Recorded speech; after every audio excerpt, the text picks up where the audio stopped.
ባለፈው ሚያዝያም 3 ኢትዮጵያውያን በሳውዲ አረቢያ የሞት ቅጣት እንደተፈጸመባቸው የሰብአዊ መብት ተሟጋቹ ድርጅት ሂዩማን ራይትስ ዋች አስታውቆ ነበረ።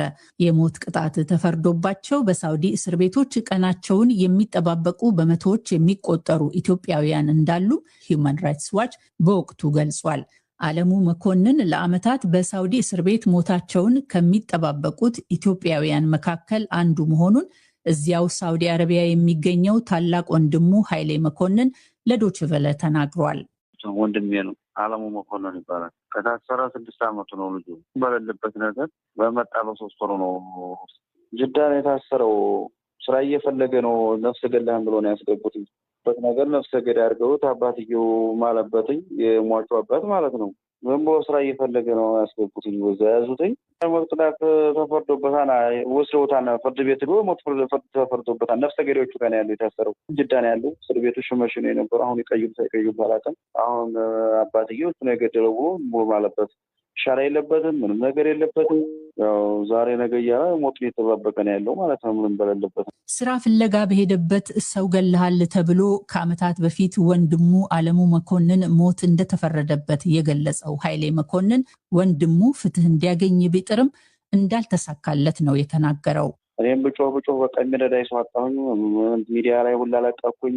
በዚያው በቃ ኤምባሲ ላይ ሄዶ ጠይቆት የሚያውቅ የለም። ያው ምንም በሌለበት በቃ ሞቱን እየተጠባበቀ ነው ያለው።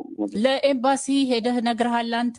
ኤምባሲ ሞክሬ የነበረ በፊት እዚህ ሪያድ አምባሳደር ምናምን አለ ተብሎ ሞከሩኝ። ያው ብቻ ምንም ትርጉም የለውም። እዛ የጅዳን ኤምባሲ ጅዳ ላይ የነበሩት ኤምባሲም ቁጥር እየተቀበሉ እየደወሉ ቆየ፣ ግን ሄዶ የጠየቀው ሰው የለም። ነግረሃቸዋል? የት እንዳለ አናግረውሃል? በፊት ጊዜ ሞክሬ ነበረ፣ ግን ሄዶ የጠየቀው ሰው የለም። በምን አወከ የጠየቀው ሰው እንደሌለ? ሲደውልኛ ነው ፖለኒ ዚሁን በጥርጣሬ ገብተው ብዙ የሚሰቃዩ ሰው አሉ። ህዝብ ባሶቹም ሆነ ምንም ሆነ እንዲያተርፉልኝ ነው የምፈልገው፣ ምንም በሌለበት ነገር ማለት ነው። ሰርቶ ቢሆን መቼም አንድ ሰው ቅጣቱን ማግኘት ችግር የለውም። እዚህ ሀገር ህጉ ከባድ ነው። ግን ምንም በሌለበት ነገር በቃ እኔ ብዙ እንግዲህ 6 ዓመት ሙሉ በቃ ብዙ ነገር እየሞከሩ ነው፣ ግን ሊሳካልኝ አልቻለም። ለአሜሪካውያን የኢቦላ ማገገሚያ ማዕከል ኬንያ ውስጥ መገንባቱ ያስነሳው ተቃውሞ ይላል ቀጣዩ ዘገባም። ኬንያ ውስጥ ለአሜሪካውያን እየተገነባ ያለውን የኢቦላ ማገገሚያ ማዕከልን በመቃወም በርካታ ኬንያውያን የቱሪስት መዳረሻ ከተማ በሆነችው ናንዩኪ ከባድ ተቃውሞና አድማ አስነስተዋል። ተቃዋሚዎችን ለመበተን ፖሊስ አስለቃሽ ጋዝ የተጠቀመ ሲሆን በግጭቱ ቢያንስ የአንድ ሰው ሕይወት አልፏል። በርካቶች ደግሞ ጉዳት ደርሶባቸዋል የተባለው።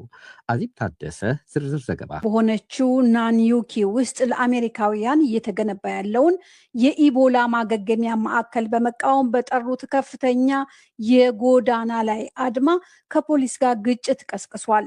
ለተቃውሞ አደባባይ የወጡት በሺዎች የሚቆጠሩ ኬንያውያን እንደሚሉት ኬንያ ውስጥ እስካሁን በኢቦላ ተዋሲ የተያዘ አንድም ሰው አልተመዘገበም። ስለዚህ ኬንያ ይህንን በአንዳንድ አፍሪካ ሀገራት እየተስፋፋ ያለን ተዋሲ ማገገሚያ መስራትና ወደ አገሯ በበሽታው የተያዙትን ማምጣት የለባትም። በዚች ከተማና አገር ይህ ማገገሚያ አይገነባም ሲሉ ተቃዋሚዎች በናንዩኪ ጎዳናዎች ጎማ አቃጥለዋል። በፖሊስ ላይ ድንጋይ ሲወረውሩም ታይቷል። ፖሊስ በበኩሉ ተቃዋሚዎች ላይ ውሃ በመርጨት አስለቃሽ ጢስ በመተኮስ ተቃውሞውን ለመበተን ሞክሯል። ለአሜሪካውያን የኢቦላ ተዋሲ ማገገሚያ ማዕከል ግንባታን ለመቃወም አደባባይ ከወጡ ተቃዋሚዎች መካከል ቢያንስ አንድ ሰው ሞቷል። የኬንያው ፕሬዚዳንት ዊሊያም ሩቶ ይህ አወዛጋቢ እቅድ ከተሰማ በኋላ ባለፈው ሳምንት በኢቦላ ተዋሲ ለተጠቁ ማገገሚያ ጊዜያዊ መጠለያና 50 አልጋዎች በኬንያ የአየር ኃይል ጦር ሰፈር ላይ ኪፒያ ላይ እንዲዘጋጅ ሆኗል። ይህ የተደረገው የኬንያ ፍርድ ቤት ባለፈው ሳምንት ለአሜሪካውያን የታቀደው የኢቦላ ማገገሚያ እንዳይገነባ በጊዜያዊነት እንዲቆም ትዕዛዝ ካስተላለፈ በኋላ መሆኑ ነው። ይህ የሩቶ እርምጃ ለተቃውሞ አደባባይ ለወጡት ኬንያውያን የህይወትና የሞት ጉዳይ። ዩጋንዳ በኢቦላ ተዋሲ የተያዙ ሰዎች ቁጥር ከ600 በላይ መሆኑ በያዝነው ሳምንት መጀመሪያ ተረጋግጧል። የኬንያ ፕሬዝዳንት ዊሊያም ሩቶ በበኩላቸው በምስራቅ ዲሞክራቲክ ሪፐብሊክ ኮንጎ በሺህ የሚቆጠሩ የኬንያ ዜጎች በመኖራቸው ሊፈጠር የሚችለውን የኢቦላ ወረርሽኝ ስርጭትን ለመግታት አገራቸው እየተዘጋጀች ነው ብለዋል። ከነዚህ ዝግጅቶች አንዱ በኬንያ ድንበሮች ላይ የማገገሚያ ማዕከልን ማቋቋም ሲሆን ይህ ደግሞ በዩናይትድ ስቴትስ ድጋፍ እየተደረገለት መሆኑን ፕሬዝዳንት ሩቶ አክለዋል።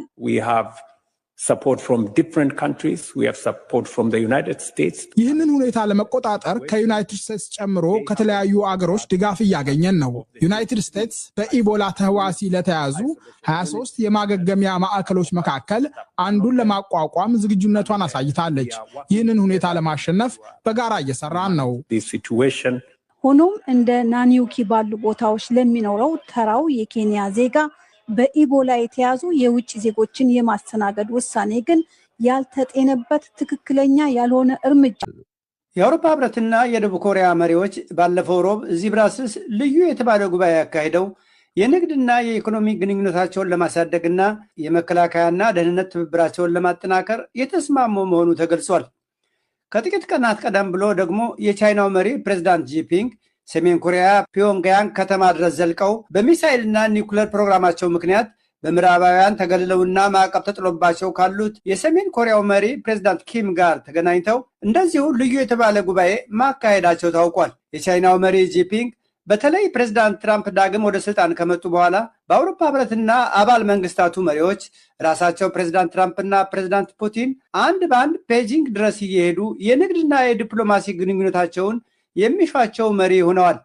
ፕሬዝዳንት ትራምፕ ከአውሮፓ ወዳጆቻቸው ጋር የገቡበት የንግድ ውዝግብና በኢራን የተዘፈቁበት ጦርነት፣ አውሮፓም በዩክሬን ጦርነት ምክንያት ከሩሲያ ጋር የፈጠረው ፍጥጫና የአሜሪካና አውሮፓ ግንኙነት መሸርሸር ምዕራባውያኑ ቻይናን እንደ ንግድ አጋር፣ እንደ አደራዳሪና ተጽዕኖ ፈጣሪ አድርገው እንዲወስዱ ተገደዋል ነው የሚባለው። ሆኖም ግን ከሀገራቸው ብዙም መውጣት አይፈልጉም የሚባሉትና የዓለም መሪዎችን በመቀበል ስራ የበዛባቸው የሚመስሉት የቻይናው መሪ ጂፒንግ ከሰሞኑ የአውሮፓ ህብረትና ደቡብ ኮሪያ ጉባኤ ቀደም ብሎ ወደ ሰሜን ኮሪያ በመዝለቅ በዓለም አቀፍና አህጉራዊ ጉዳዮች ባለሚሳይሉ ከሚባሉት የሰሜኑ ኮሪያው መሪ ፕሬዝዳንት ኪም ጋር ተወያይተው በዓለማችን የበላይነትን ለማስፈን የሚደረገውን ጥረትና ጦረኝነትን በማውገዝ ዓለም አቀፍ ህግ እንዲከበርና የባለ ብዙ ወገን ዲፕሎማሲ ተግባራዊ እንዲሆን ጥሪ ማድረጋቸው በብዙዎች ዘንድ ያልተጠበቀ ሆኖ ታይቷል። የፕሬዝዳንት ጂፒንግን የሰሜን ኮሪያ ያልተጠበቀ ጉብኝት ትርጉምና እንደምታን በፔንስሎቬኒያ ዩኒቨርሲቲ የቻይና ጥናት ማዕከል ተመራማሪ የሆኑት ዶክተር አሮን ግላሰርማን እንደሚሉት በአንድ በኩል ቻይና የሰሜን ኮሪያ የምንጊዜም ታማኝ ወዳጅ መሆኗን ለማረጋገጥና በሌላ በኩል ደግሞ ለዓለምና በተለይም ለአሜሪካ ያለ ቻይና ተሳትፎና አመራር ምንም አይነት የሁለቱ ኮሪያዎች ድርድር ወይም ዘላቂ ሰላም የማስፈን ጥረት ሊሳካ እንደማይችል ለማሳየት ነው። of the Korean conflict, and there's no long-term peace and stability on the Korean Peninsula without China playing a leading role. በሶል የሴግናግ ዩኒቨርሲቲ ዓለም አቀፍ ጥናት ተቋም ፕሮፌሰር የሆኑት ሃና ሐኪም በበኩላቸው ሰሜን ኮሪያ ከሩሲያ ጎን በመሰለፍ በዩክሬን የምታካሄደው ጦርነትና የምትሰጠው ድጋፍ በተጨማሪም የቻይናው መሪ የሰሜን ኮሪያ ጉብኝትና የጋራ መግለጫ በአሜሪካ አንጻር አንድ የሶስትዮሽ ኃይል እየተገነባ መሆኑን ያሳያል ነው የሚሉት። We're witnessing this growing consolidation of a North Korea, China, Russia axis. በሰሜን ኮሪያ ቻይናና ሩሲያ መካከል የሶስትዮሽ ጥምረት አለ። ይህ ጥምረትም በአሜሪካን አንጻር እየቆመ መሆኑ ግልጽ ነው ሲሉም የዓለም አቀፍ ግንኙነቱ ቀውስና የጂኦፖለቲካው ውጥረት የፈጠረውን አዲስ የኃይል አስተላለፍ አመላክተዋል። የአውሮፓ ህብረት በተዘዋዋሪም ቢሆን እየተዋጋ ያለውን ሩሲያን በመሳሪያና ወታደሮች በመላክ ጭምር እያገዘች ካለችው የሰሜን ኮሪያ ጋር ቻይና ግንኙነቷን ማጠናከሯ ያሳሰበ መሆኑ ግልጽ ሲሆን ባለፈው ሮብ ብራስልስ ላይ የተካሄደው 11ኛው የአውሮፓ ህብረትና የደቡብ ኮሪያ የጋራ ጉባኤም ከዚህ አንጻር ልዩና ወቅታዊ እንደሆነ ነው በብዙዎች የታመነው። ደቡብ ኮሪያ ከአውሮፓ ህብረት ጋር ካላት የገበያና የንግድ ትስስር በተጨማሪ በተለይ አሜሪካ ለዩክሬን የምትሰጠውን የመሳሪያ ድጋፍ ከቀነሰች ወዲህ ለዩክሬንም ሆነ ለህብረቱ አባል ሀገራት የጦር መሳሪያ በማቅረብ በኩል በቀዳሚነት የምትጠቀስ ሲሆን ለዚህም የኮሚሽኑና የካውንስሉ ፕሬዝዳንቶች ምስጋናቸውን በሶስትዮሹ የጋዜጣዊ መግለጫ ወቅት አሰምተዋል። ወይዘሮ ቮንደር ላየን ደቡብ ኮሪያ ሩሲያ ዩክሬንን ከወረረችበት የመጀመሪያው ቀን ጀምሮ ያወገዘች መሆኑን ጠቅሰው በአደባባይ አመስግነዋል። And your country has given vital support to our Ukrainian friends in their fight for liberation. For this, we are very, very thankful. የካውንስሉ ፕሬዝዳንት አንቶኒዮ ኮስታም እንደዚሁ በሶስትዮሹ ጋዜጣዊ መግለጫ ወቅት ደቡብ ኮሪያ ለዩክሬን ለምትሰጠው ድጋፍ ህብረቱ አድናቆት ያለው መሆኑን አስታውቀዋል። The European Union strongly appreciates the Republic of Korea's cooperation and its assistance to Ukraine. የፖለቲካ ታዛቢዎች እንደሚሉት ግን የፒዮንጋንግና የብራስልስ የሰሞኑ ጉባኤዎች የሁለተኛውን ዓለም ጦርነት ማብቃት ተከትሎ የተፈጠሩትና የቀዝቃዛውን ጦርነት ዘልቀው እስካሁን ለየብቻ ግን ደግሞ በባላንጣነት የቆዩት ሁለቱ ኮሪያዎች በአሁኑ ወቅትም የዓለማችን ምዕራብና ምስራቅ ተቀናቃኝና ተፎካካሪ ኃይሎች በየራሳቸው ጎን ለማሰለፍ እየተራወጡ መሆኑን የሚያሳዩ ናቸው።